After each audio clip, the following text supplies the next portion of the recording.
my juicing, and I can just kind of share with you why I'm doing this, why I'm going on a juice cleanse, is my goal is to get rid of something called mucoid plaque.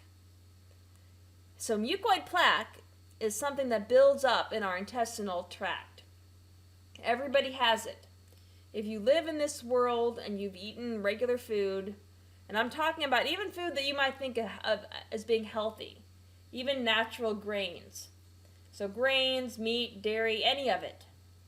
When you eat a diet like that, you, over the many years, build up this thick, rubbery, agglomerated mass of junk that gets stuck in your intestinal tract. And that causes a lot of problems. So, what I want to do this summer, and my goal this summer, and it might take me the whole summer, it might take me into October. I'm in this for the long haul. I'm going to get rid of the mucoid plaque. And I can tell you personally why I'm doing this, because I've noticed over the past couple of years that sometimes when I eat a lot of fruits and vegetables, I get rather bloated. And when I investigate that, the bloating, and a lot of my clients, tell me when I'm working with them and I'm helping them try to, get to the core of what's causing their health problems. A lot of that comes down to the intestinal tract having too much crap in it. And when you add a lot of high fiber food, it kind of gets backed up, and that's what causes the bloated feeling. And when you're bloated, that puts pressure in various parts of your body. So, it might put pressure downward on your bladder, it might put pressure upward, up into your esophagus, creating heartburn symptoms. And then obviously there's the gassy feeling and all of that. So I really want to do a very hardcore approach to getting the mucoid plaque out. And I've been watching a lot of other people that have gone through these long juice cleanses. I personally have only done short juice cleanses in the past. I've never done a really long one, which is why I'm curious about trying it myself. I've had clients that have done very long juice cleanses, and they've had amazing results. One of my clients that came to me, he did a very prolonged juice cleanse, and he was able to heal his thyroid condition. And when he worked with me, I was helping him, herbally, with herbal combinations to help support his thyroid gland. But he was able to, get his numbers back to normal, and he didn't have to go on medication, which was awesome. That was his goal, and he achieved it without the use of any allopathic drug. So, people to look into if you're interested in juicing. Maybe you want to join me. Maybe I will talk about it in more detail, and I'll create a more involved presentation next Friday about juice cleansing. But some people to look into are John Rose. He's got a lot of great information. There's also another guy, I think his name is Nathan something. I'll put all of the links under this video after I have edited the video, because obviously I was without audio for about 5 minutes, so I got to take care of that. But there's also Dan the Man, the Life Regenerator. He's been around for a long time. He's big into juicing. There's a lot of great people out there. And so, you can watch a bunch of these videos, come up with great juice combinations. And if you want to get a juicer, I'm going to highly recommend a website called discountjuicers.com, who is run by an awesome guy named John Kohler. I recently got a brand new juicer since I'm starting this juice cleanse. I kind of officially started it last week, but like I said, I'm easing into it, and I'm kind of 50-50 juices and smoothies right now. I don't like to jump into things cold turkey. I'd like to ease into it. I find that helps me stick with it and then, by the way, before I go on, I did get off the coffee. So that was one of the things I wanted to accomplish. And a couple of days ago, I had my last cup of coffee, which I know you might be thinking, I didn't know you drank coffee. I don't like to drink coffee, but I have been drinking coffee, and I'm done. So I'm happy to be done with that addiction. So that's out of my system, which I wanted to do so that I could really help my body get this mucoid plaque out, right? So that's the goal. But anyway, I got a brand new juicer, and I was ordering the juicer from Discount Juicers, and John Kohler actually called me up, and he wanted just to make sure that I purchased the juicer that I needed, and I actually ended up switching the juicer to purchase, and I saved money at the same time after discussing my needs with him and letting him know, exactly what I was looking for. And I was like, what amazing customer service. So I'll put his link below this video as well, John Kohler. Many of you that are into raw foods or vegan types of diets, plant-based diets, or juicing in general, know John Kohler. He's a fun guy. But yeah, so let's get back to Dr. Christopher, and let's watch this video on diaphoretic herbs, which are part of the, it's part of what is called the cold sheet treatment. You're basically sweating out the toxicity, and that's how the body is healing. So let me switch screens here. Let's go on now to the diaphoretics. I'll give you a formula which is in our the cold sheet treatment and aids for the common cold. But after it's explained to you, I think it'll be a lot easier to pick out the facts and maybe remember it. We have pleurisy root, bone set, blessed thistle, thyme, hyssop, garden sage, catnip, spearmint. Some of these now are a little bit different for the simple reason, like garden sage.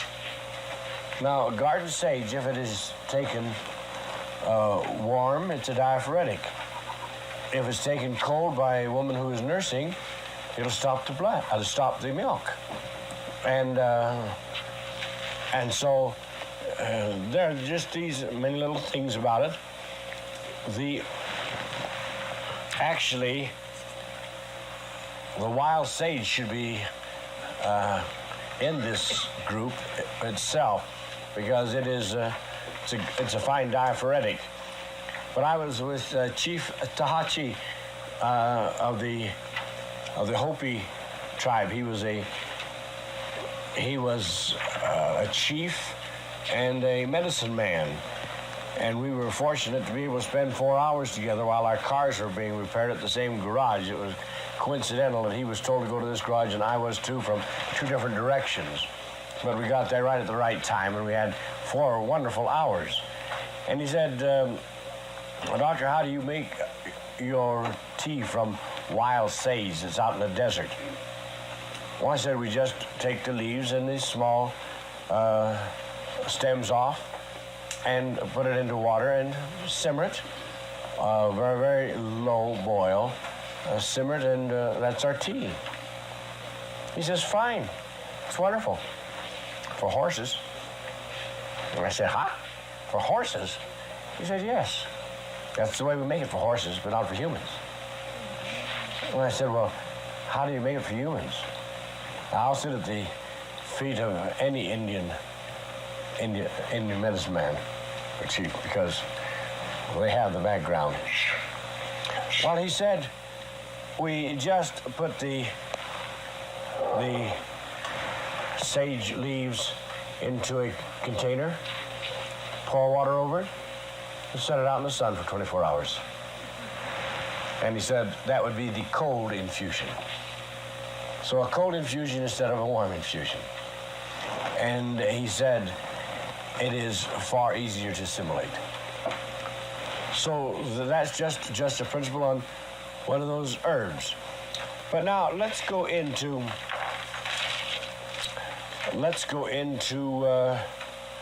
the diaphoretics. I'm going to give you the program that's in the cold sheet treatment. I'll go through it as quickly as I can and give you step by step and then it'll be easier for you to understand. Now, some of you have heard me give this before. Well, I think after about 18 times, it's well in mind, give or take. The first thing that we do with a person who has cold or flu or pneumonia, and this will take double pneumonia, I don't care how serious the condition is, the first thing we do is clean out the bowel. And this is something that I have never taught to be habitual or used regularly, is an enema. We use it only in emergency because we like to train the bowel that with the lower bowel tonic or something else can have its own free bowel movements without having any assistance. It's quite a bit like the man that was in the hospital. He had a serious condition, running a high fever. The nurse came in, and on the bottom of the bed it said, emergency rapid action enema. And so she left him over and gave him an enema. And her bell rang. She didn't have time to scratch the news on the bottom of the bed, and she raced off. And the second nurse came in, immediate. So she gave him an enema. But as she was starting to give it, he said, she said, shut up, and turned him over and gave him the enema. And she forgot to even notice the bottom of the bed and make the change. The third one came in and didn't take any guff from the rheumatologist. She was a big one, and just rolled him over and gave him the enema. He'd about had it. He laid there in the bed, and he heard a knock on the door. And he says, who goes there? Friend or enema? Well, we just don't want to get the thing overdone. Let's just keep it at a respectable basis. The enema that we give us, if it's done properly, will not be a soap enema or an oil enema, a hot enema. It will be a cold herbal enema, and this is the proper way. A cold herbal enema, which any of your diaphoretics could be used. Your red raspberry leaf is excellent, but we find the number one is catnip, because catnip is a relaxant, and it relaxes the bowel area. The interesting thing is, why cold? As the nozzle goes in, it's cold, and the anus will close.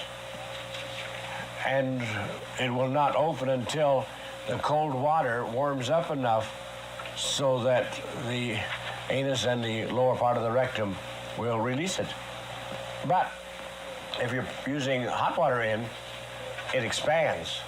The water goes in and comes back out again. All right, while it's in there waiting for it to warm up, it soaks through, just like a pan that's a little dirty. You just don't toss it in the water and bring it back out. You soak it for a while. So you soak the bowel.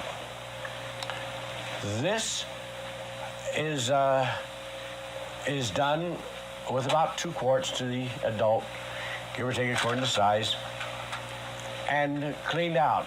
Now, one reason we like catnip is because it has answered its purpose so many times.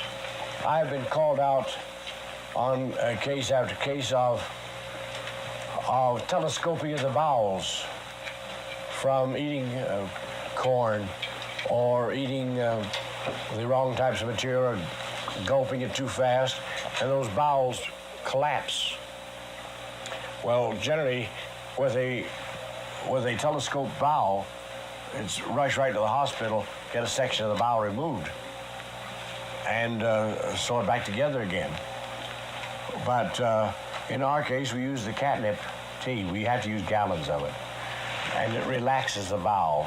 And finally, she lets loose and straightens out. Taken internally or in an enema? In an enema. And this is one of the most painful things, too. This is a really rough one.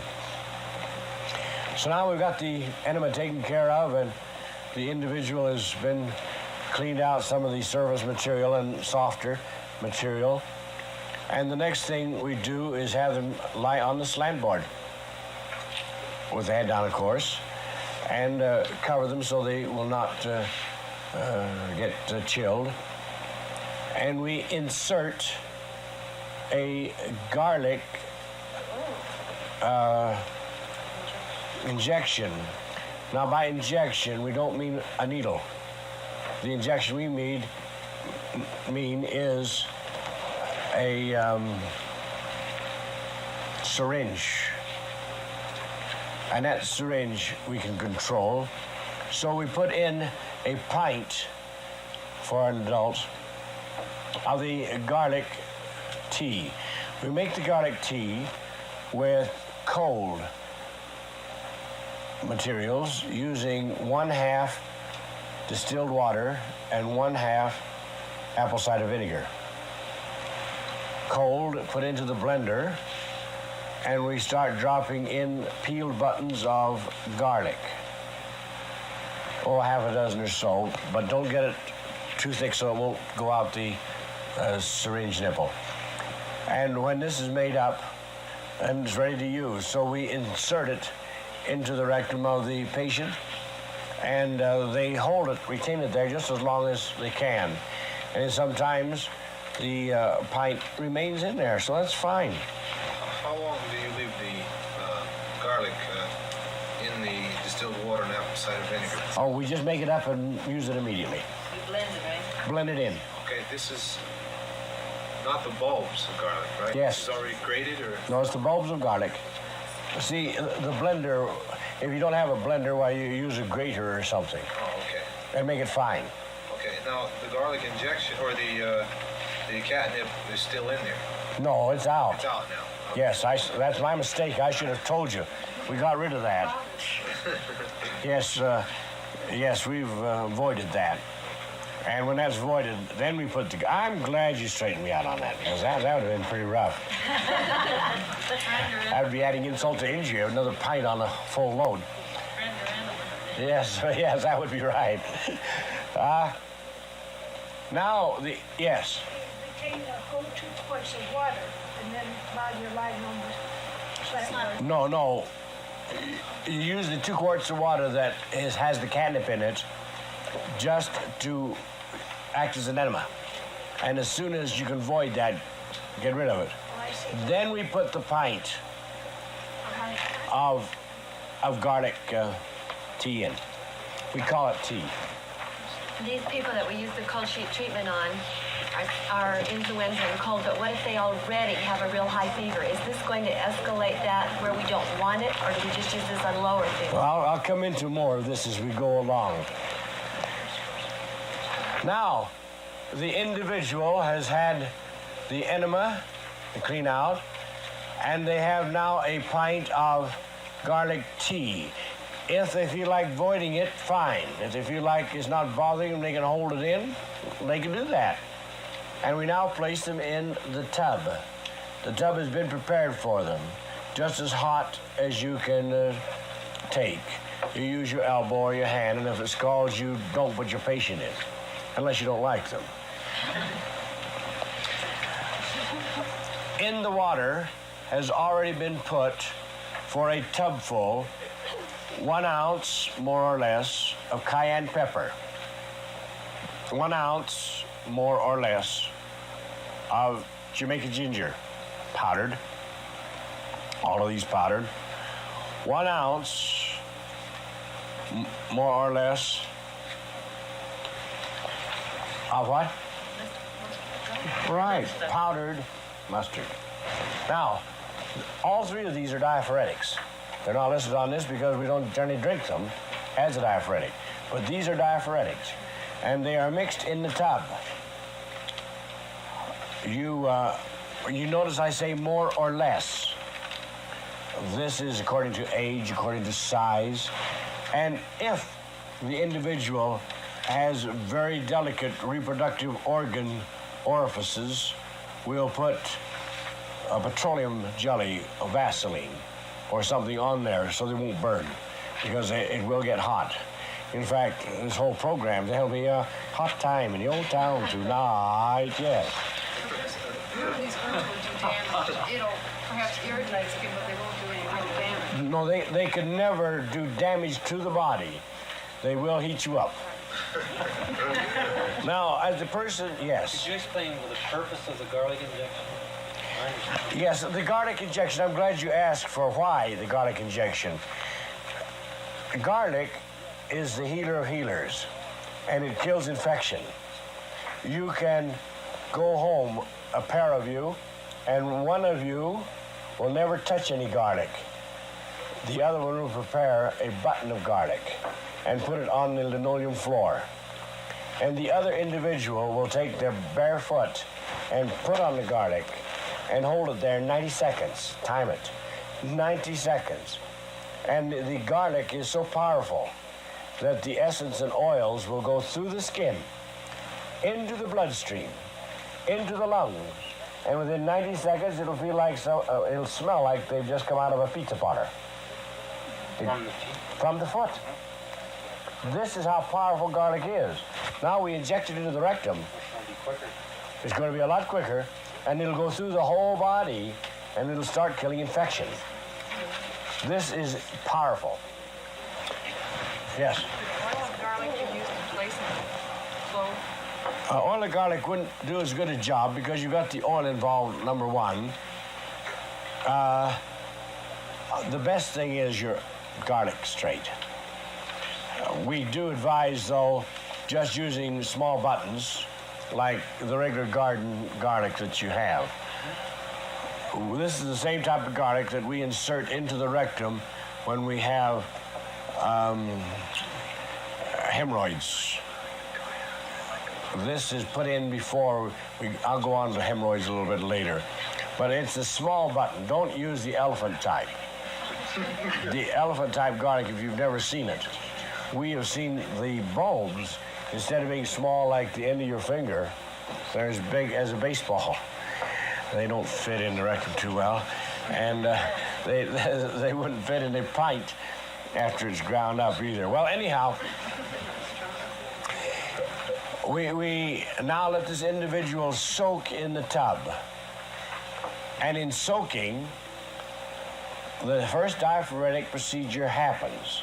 And that is that the mustard, the ginger, and the cayenne will cause the individual to perspire. And that's why we call it a sweating herb combination. And they will perspire. What happens here is that it's doing a two-way job. In the human body, we have the pores. And so many of those pores are clogged up. Maybe from perspiration, maybe from not bathing often enough, maybe from various things.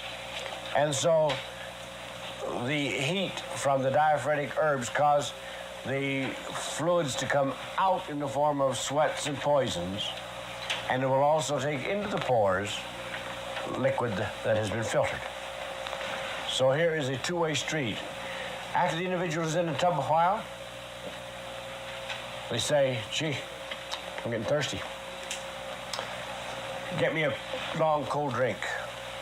So you give them a cup of hot Yarrow tea. Now I'll use Yarrow, any of these could be used, but Yarrow is my favorite. A hot cup of Yarrow tea.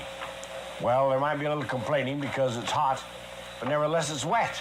And they're sweating, and so the wet will help. Then you give another one, and another one.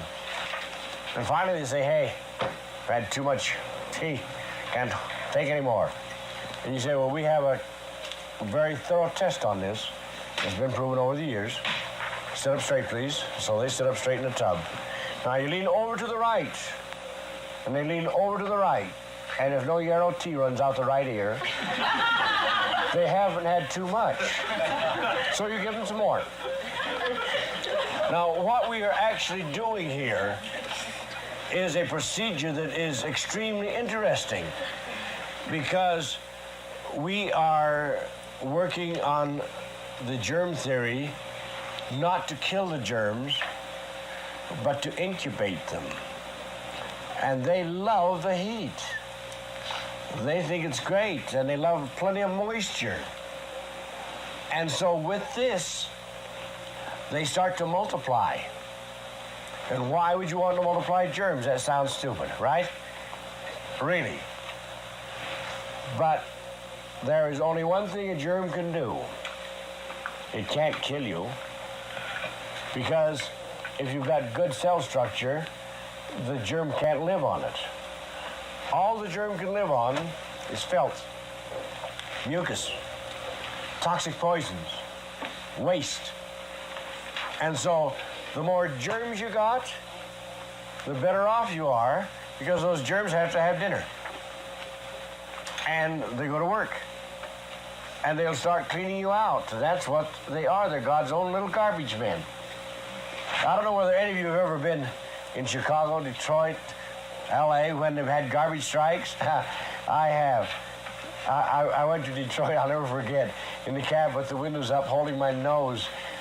3,000 ton of garbage a day was being deposited in the streets and not hauled off. And it was horrible. And that is what is in the average human being? Yes, garbage. And the Lord sends, instead of worms like he does to clean up some places, he sends the germs into the human body.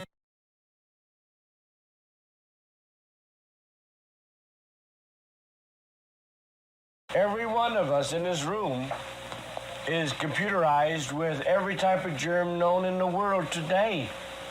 This may hit hard, but it's all there, lying dormant and waiting patiently for you to not behave yourself.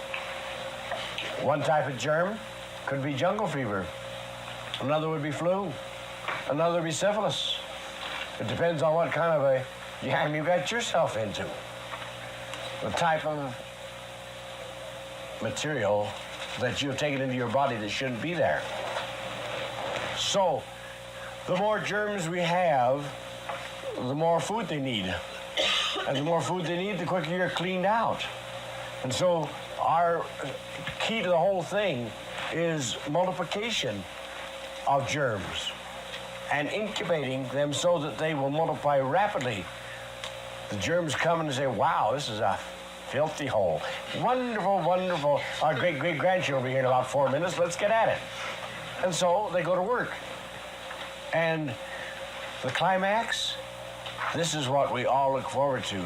It's either a healing or a killing climax. And if the person is completely cleared and someone there to watch their condition, it's a healing climax. And that is when the fever comes to the peak. Now, as the individual is in the tub, we want to build an artificial fever. You ask about fevers. All right, supposing the fever is only 100 or 101. Well, it's not really a heavy enough fever to do a lot of stirring up. And so we use the heat and the diaphoretic herbs, and the temperature comes up.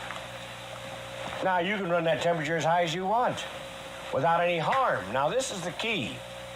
As long as there is moisture, hot moisture, as long as you do not have dry heat. Moist heat is life. It's the Garden of Eden. Dry heat is death. It's the desert. But moist heat, multiplication, will come with the germ group. The more they sweat, the better, because as that perspiration comes off, it's bringing out toxic poisons, it's bringing out waste, it's doing a lot of things, and it's multiplying germs that are at the same time devouring waste. When the person gets a little on the giddy side and you see that they can't take much more of this, it's time to get them out of the tub.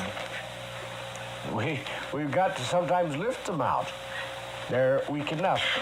So we bring them out and step them out of the tub, and from a big pan of ice cold water, we take a double sheet. Now, not a single, but it's got to be a big double sheet. It's been soaked in this ice water. We bring it up and we throw it around the shoulders and pin it down the side. It sounds a little mean, doesn't it? Sadistic. But it isn't, because that cold sheet will feel kind of refreshing to a hot, sweating body for a minute or two, and then it's clammy and nasty. With that sheet pinned down the side, we take the individual from the bathroom into the bedroom. Now, when they get into the bedroom, the bed has already been made up. Over the mattress, we have a rubber sheet or plastic to keep the mattress from getting soaked. And over that, we have a cotton sheet. And as they lie on the cotton sheet, we put another cotton sheet over them. I say cotton. It can be cotton, wool, linen, or silk. Anything to breathe. And then we cover them with blankets. And these blankets must not be synthetic. They must not be nylon. They have got to be breathing blankets. Those made of cotton, wool, linen, or silk. When this is done, then we throw back the covers at the bottom of the bed and expose their feet and take the wet sheet off of their feet. And now we do the garlic routine. Remember the garlic on the bottom of the feet? We have the garlic paste already made up. So, of course, the first thing we do is a must is to oil the ankles and feet with olive oil. And when it's well oiled, then put the garlic on the bottom of the foot, put the bandage on, the large cotton or wool white sock, and they're in place. Put the sheets back over their feet, pin them down, and cover them well. It's best to do this in the evening. Most people sleep at night. And turn the lights out and let them go. Now, you don't have to worry about them having to get up. They've drank so much tea, and they've been soaking in that tub for so long. You think, well, they'll have to get up and urinate right away. They don't, because this is the rest of the part of incubation. They are lying in a cold, clammy sheet. And the subconscious mind says, boy, my patient doesn't like this. I've got to do something about it. And so what does the subconscious mind do? Immediately, it starts from the marrow of the bone and starts heat circulating and brings the heat out so that it can dry the sheets. And it builds an artificial heat condition, a fever now. And what are we doing? If there was any waste that hadn't been gotten in the tub by the germs producing faster and faster, then by the incubation of the cold sheet routine, we'll find that it continues on until we have pulled out the poisons from the body. We have had several cases wherein the individual wasn't pinned in, and they were a little irritable, and they just threw the covers off. What happens as soon as they throw the covers off? The bladder fills, and they have to get out and urinate. But as long as they are covered and hot, the bladder never fills. The water goes on out and radiates, and heat is made to dry out the sheets. The whole thing is just this simple. So the individual lies there and sweats all night and sleeps because they've been through a rough time with the cold sheet treatment, and they're tired. The following morning, we take them out of the coverings, unpin them. You will find in the major part of the cases that that large white double sheet is multicolored. It is no longer white. It has the greens and browns and purples from the permanganate. It has the browns. It has from your coffees. It has pulled from the system the dead inorganic minerals that have been lying there in deposits that have been causing effects and side effects for maybe years. And some of them have been deposited there since the parents of the third and fourth generation. The mother has left the poisons from her womb in the baby, which has gone into the umbilical cord and on into the baby. And so these will come to the surface, and when you unwrap the individual, you sponge them down, the very first thing, with apple cider vinegar and distilled water, half and half, warm, so that we'll get the sweat out of the pores, so that the skin can breathe. It's extremely important that we do not leave this sweaty material on the body. And then we put them into clean linen, change the bed quickly, and put them to bed. They'll feel like $1 million. They've unloaded all this poison, and they want to get out there and change the world. They want to become president now or something else. So they're ready to go. Dr. Christopher, does that mean that their iris has changed overnight too? Like if you were to look in their eye in the night and the morning with all the poisons in it? With some of them it does. We have seen some of them that it has changed the whole picture. This is on extreme cases, and this will be an interesting thing to watch. We saw one case that I'll never forget. Brown Indian eyes from up in Canada. And after the healing, her eyes were blue. They were cleaned out.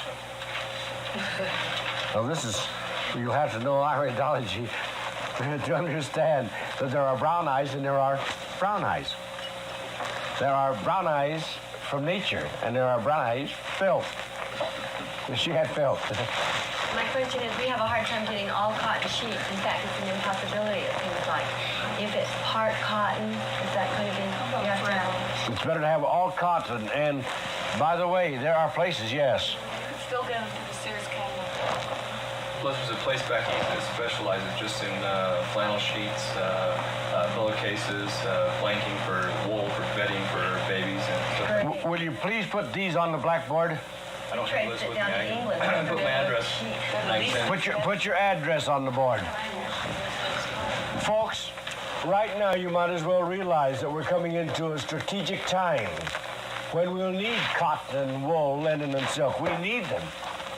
And anywhere you can get them, get that address down. The time is getting a little too close for comfort. And there is no need in thinking we're ostriches and put our head in the sand and forget about it. Because we've got to face it sometimes quicker we want to. Here we have got a person who has unloaded toxic poisons that can change their life. And we have seen it in many, many cases, change the lives of individuals. They have taken on a new life entirely. They've got more pep and energy than they've ever known before. What do you think about doing this on a 3-day cleanse without a fever, just doing it to clean the body? The 3-day cleanse will always do the job. It'll help. But you'll never get your heavy yellows and your greens and your purples out of the body because they had to come clear from the marrow of the bone. I mean, you have to have a fever first to get this? You have to have the fever first. Yeah. Now, if you wish to try and build a fever, some people can build an artificial fever. Some people don't do so well. But I'll give you a key that I think is extremely valuable. The sicker the individual, the quicker we get results. Now, we have proven this on asthma, on so many, many things. If they're up to a climax and they're just at the crisis, and you know they're either going to live or die within the next little short while, the right procedure, they'll live. And why will they live? Because you brought them through. Or they can die from the toxic poison. You mean you shouldn't take the cold sheet treatment unless you're sick?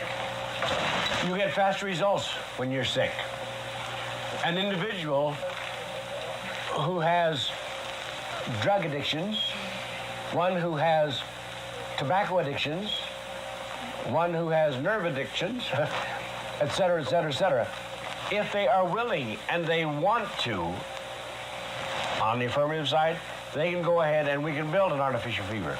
But if it's being done under protest, watch it. Look at some women who call and they complain about really severe premenstrual tension, cramping. We find that steps 1 and 2, and well, even the first 4 will relieve that. Like the enema will relieve that, and then the bath gets rid of that congestion. And then giving them the tea and they perspire, they get rid of that excess fluid retention, which is not getting at the cause, but it relieves them enough that we can work with them. This is true. You know, this program is so simple and so clean that it's harmless. We have used it on newly born infants. We have used it on people so ancient. I remember one old case, a doddly old gentleman that was almost too weak to get around. And we gave him the cold sheet treatment, and it did miracles with him. But we were warned that it would kill him, but it didn't. Maybe he was just too ordinary. Well, anyhow, it does the job. Just give it a chance, an opportunity. This, yes. Can you do it on pregnant women? Now, the question is asked, can this be done on pregnant women? I've never tried it, but I wouldn't advise it unless it was pneumonia or something like this, just in an emergency. Whether or not that woman has enough strength in her and ability to stand the throwing off of the poisons while carrying a baby. Now, here's the thing. So she's doing a double job. I don't know on that. I'd like some investigation done if you got some pregnant women. Well, anyhow, let me know. Because I haven't tried it on a pregnant woman. I really haven't. But I would be very careful. Would the danger be to the infant, to the fetus, or to the mother? It would be to the fetus. That's what I'm worried about. But as I see it, the poisons are pulling out, and there should be safety, but it's like, I don't like to make a flat statement and always get jumped on. I had said in one of my articles, because it's been in many books for many, many hundreds of years, don't use pennyroyal for a pregnant woman because she can abort. Now, it was a half-truth. They don't say, wait for the 6 weeks formula and put that in and et cetera, because it has the pennyroyal in. But I got a call from a young sport. He said, what was the idea of writing that article? You can't give pennyroyal to a pregnant woman. Well, I said, it's a precautionary measure. It's one of those things that we don't want to do if there's any danger. Well, he said, I'll tell you there's no danger. Why? Well, 6 of us fellas got mixed up with 6 girls. And he said, we decided we didn't want the babies. So we gave those girls gallons of pennyroyal tea. And all 6 of them had babies. And I said, wonderful. He said, I could kill you. He slammed up the receiver. Well, anyhow, here it was. A proof that it doesn't always do the things that they anticipate. Your diaphoretic herbs, these are to be used in cases wherever there is cold, flu, or pneumonia. These are to be used for a strangling baby that's a newborn. You can use them that young. For the old, to save their lives. But it will be used by all of you who are around when the plagues start. There'll be many of these plagues where you can help save souls. What about an emphysema patient that is extremely weak on oxygen? And do you think they would be able to go through it? Well, some of our cases where the heart's about to give out, where a person is about to breathe their last, we've put them on the cold sheet treatment. and seen them pull right through. So I don't care how weak they are, we have seen it work. This has been an emergency deal. It's good for most anything, any ill or to cleanse the body or if the person wants to. That's right. It can do no harm. There's nothing but diaphoretics, and none of them are toxic and poisonous. Yes, back here? Doctor, how do you feel about when you prepare the tub bath, about making a tea of the herbs and straining the herbs before you put them in, so you don't put the actual herb in the water? Oh, we put the actual herb in and stir it up. That's why it's still hot. I'd like to just inject something here for those who haven't had a cold sheet treatment yet. When Dr. Christopher says put Vaseline around the sensitive parts, he means it. Yeah. Because I thought I was going to go right through the ceiling. Yes, this is a fact, but in your large tub, your herbal aids that are put in will generally make their own tea right there. It's just one big pot of tea. One thing I noticed about when you dump those herbs in that water is that it often causes a lot of sneezing and coughing, they come up into the air and you start cutting loose that way too. All right. You can use that as advice or a warning. Yeah, either way. All right, the cold sheet treatment, all I can say for it is don't forget it. Keep it close at heart because you're going to be given the time before too long to use this, to use anything that you can to save lives. So don't forget it. Get your little booklet and renew, and you'll find it's not hard to take. Dr. Christopher, in your tapes and stuff, you talked about the plagues and the times that we'll be able to start using these. Could you ever go into telling us some of the signs that we can maybe start seeing, the signs of the times that where you said that these plagues are going to start coming about real soon?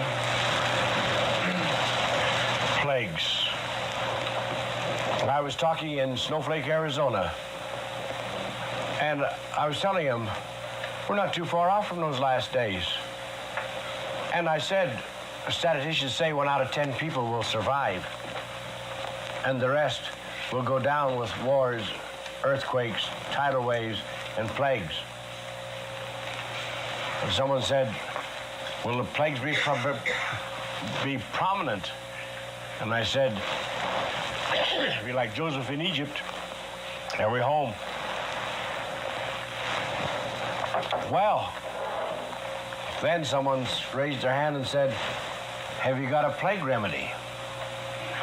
Well, I should have asked that. I hadn't even thought of it. I hadn't even thought. But before I could say no, I haven't had people raise their hand and say, yeah, give us a plague remedy. They were all right up to prime.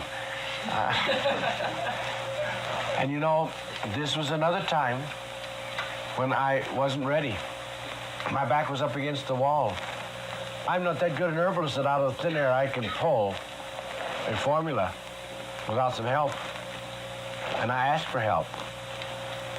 My help in asking for it has come so silent so long. I said, please, Father, now. And he knew I meant now because I had people there waiting and hungry for it. And he gave me that formula right now.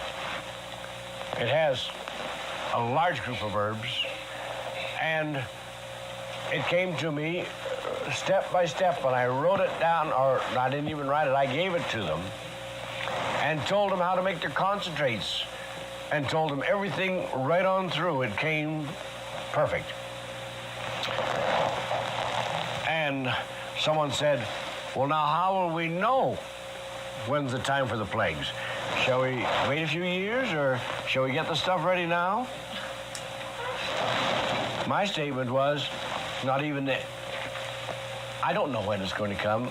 Not even the angels in heaven know when it's coming.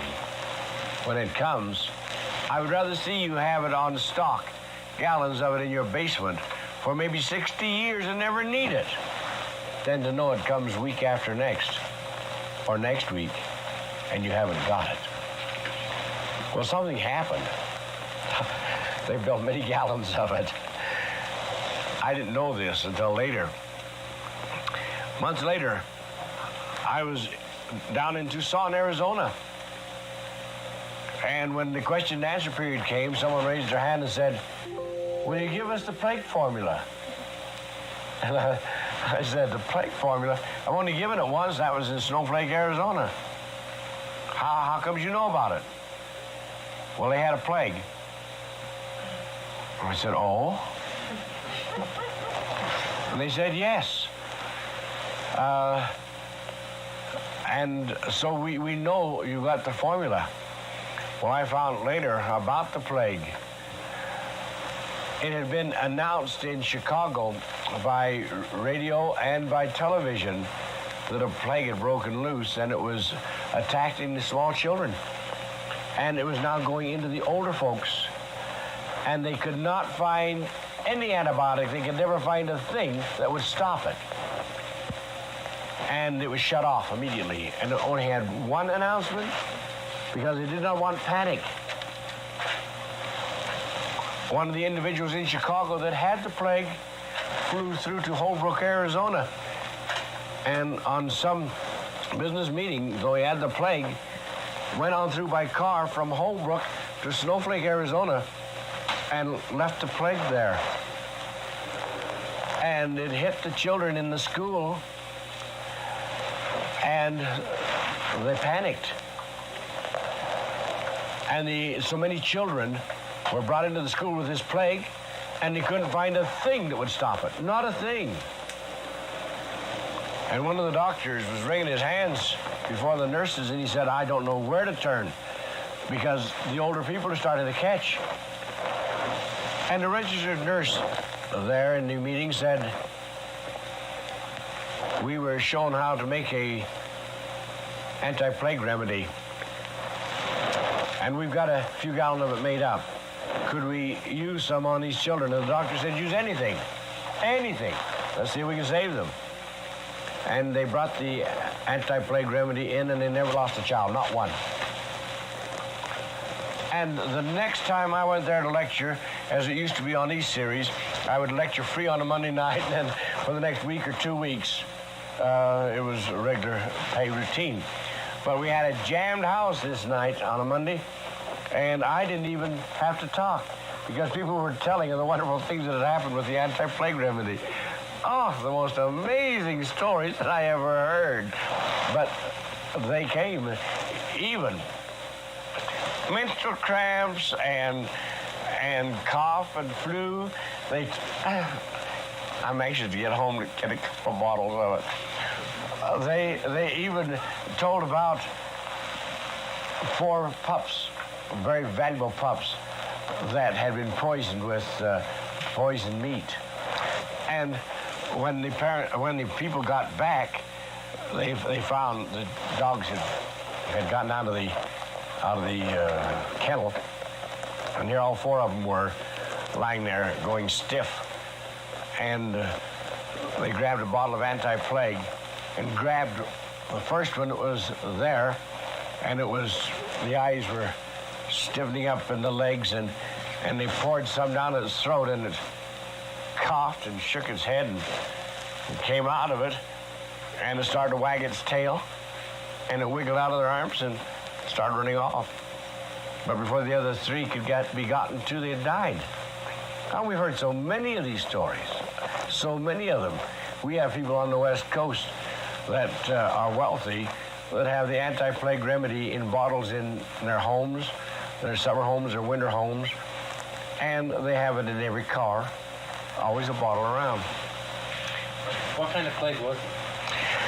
I don't know the technicality of it, but it was The organism wasn't it? Yes, it was one, because the bodies were run down, it caught, and it traveled fast, and the fever was high.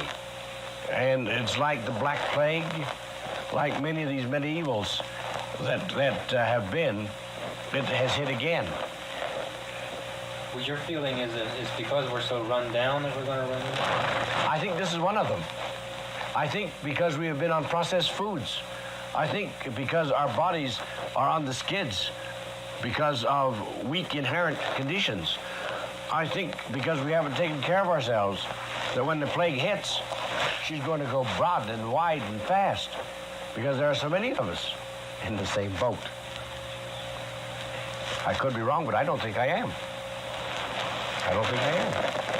When that plague hits, you'll all be at work.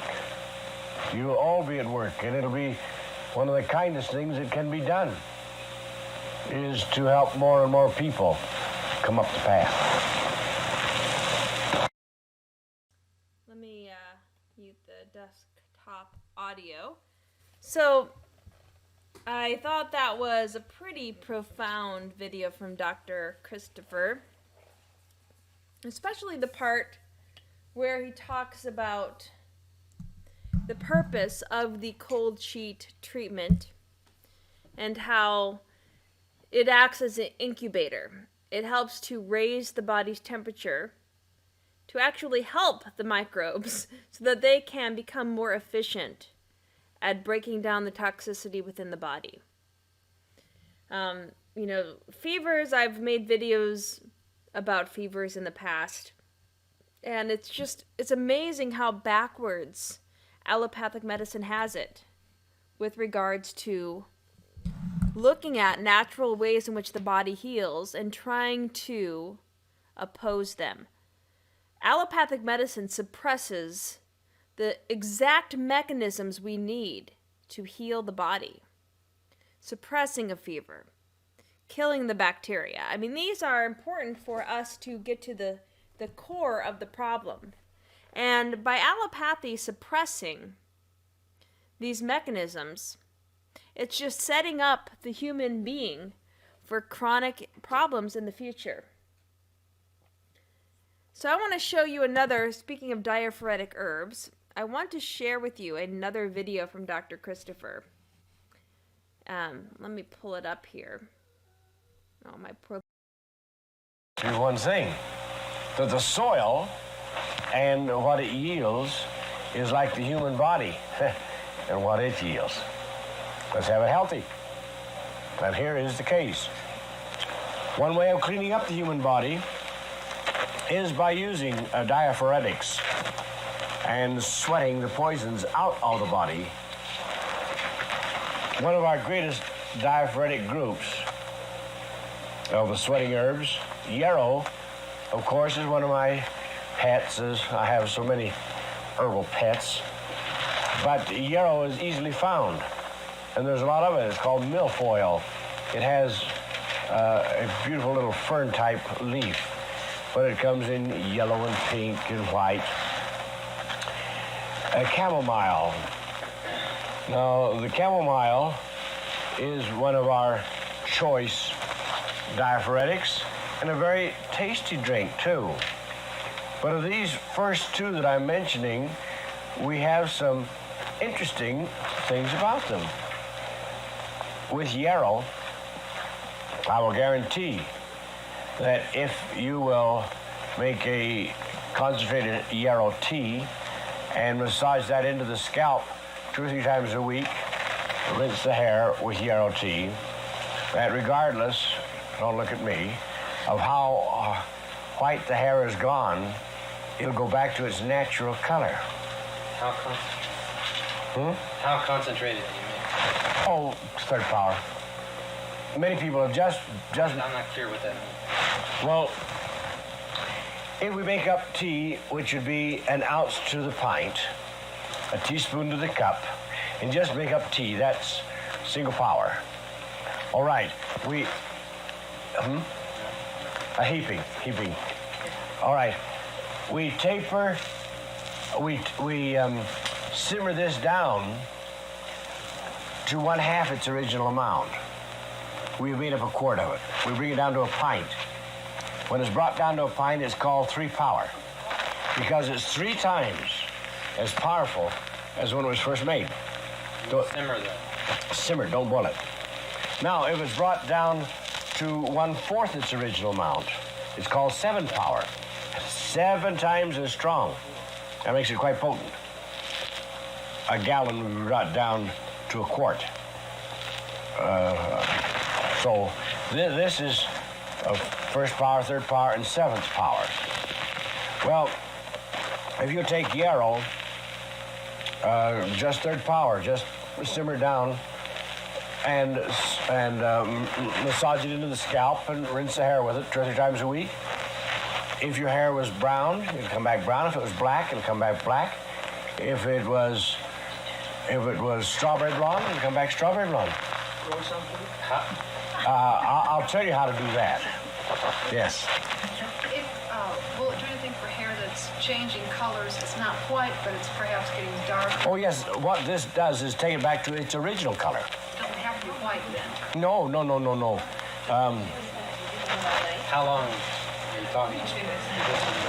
There are no two people alike in this, but we find people that within A year? Oh, less than that will have their hair changed. I'm talking about 3 times a week, we'll say. Leave it on overnight? Leave it on overnight, huh? You know, this is an interesting thing. People ask me why I don't use it. Well, number 1, I just don't have time. Number 2, you have to look at it, I don't. And I'm very happy with it. But over the years, I had a very interesting case. A lady who was a strawberry blonde was a student of mine and a patient. And she was quite young. And over the years, she would come regularly to our lectures, and she would come for treatments. And her hair went from strawberry blonde to gray. And the last time I saw her for quite a period of time, all the gray was throughout the entire hair. And I never even mentioned it. But she came back in a few months later, and she was the same strawberry blonde I'd known when she was quite young, except there was age with it. But she had that strawberry blonde hair. And I took a double take. And she said, I expected that. And she said, it isn't dye. She says, I went back over my notes. And when we were in the Hotel Newhouse years ago on a lecture series, you told us about using Yarrow to bring the hair back to its natural color. And I'd forgotten all about it, so I started using it. And that's what's happened. She said, my hair is now strawberry blonde as it used to be from Yarrow. Now, Is that yarrow flowers or the leaf? that is the herb. The The whole herb. thing? This is so interesting because we have seen Mexicans who had started to go white and their hair comes back black or dark brown or whatever it was. Now, if you are blondes and you want to keep that hair blonde, you will use chamomile. And chamomile will do the trick. Same way? Same thing. Yes, it's so simple. You drink something? Oh, you can drink it, but most of them don't. Most of them don't. What it is, it's a food. It's just a food. Isn't rosemary used also for people with darker hair? Yes, rosemary can be used, but it isn't as fast as yarrow. These are just some side effects, and someone asked about, can you get hair back? Well, you know, in this little booklet, The 3-Day Cleanse and the Mucusless Diet, in the back of it, there is a little article in the 40-odd formulas that tells how to get your hair back. And you can follow it through and you'll get results. And I'll never forget a short, bald-headed man, and his head was like a cue ball. He raised his hand, he said, you say it will come back? And I said, yes. Can you make it come back like it was before? And I said, I can't do anything. I said, it's your baby. I said, bring it back. Yes, it'll come back like it was before. Well, that'll be the day. He called me up a number of months later. Doc, I thought you said that hair would come back like it was before. I said, well, the hair will come in if you follow instructions. Did you follow instructions? Yes, I followed instructions. What's wrong? My hair was straight before and it came in curly. He said, I like it. But he said, I just had to give you a hard time. All right. As long as those follicles have not been damaged by chemicals or burnt out, you'll get the hair back again. And we have proven this in so many hundreds and hundreds of cases.